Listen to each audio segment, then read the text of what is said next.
Syederalun akibat supir mengantuk, truk pengangkut beras Bulog menabrak beton jembatan hingga terguling di Jalan Lintas Medan Banda Aceh, Gampong Alubu Alunire, Kecamatan Perlak Timur, Kabupaten Aceh Timur.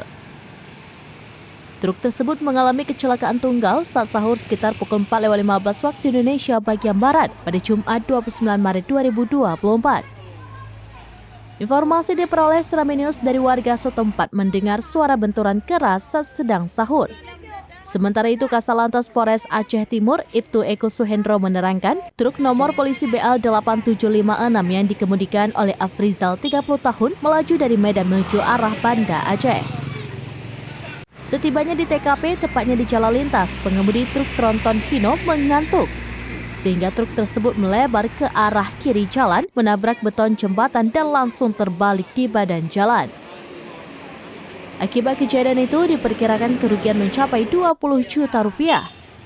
Saat ini truk sudah dievakuasi dengan mobil kren agar lalu lintas kembali normal. Dari Aceh Timur, Maulidi Alfata, serambinews.com. Download Tribun X sekarang, menghadirkan lokal menjadi Indonesia.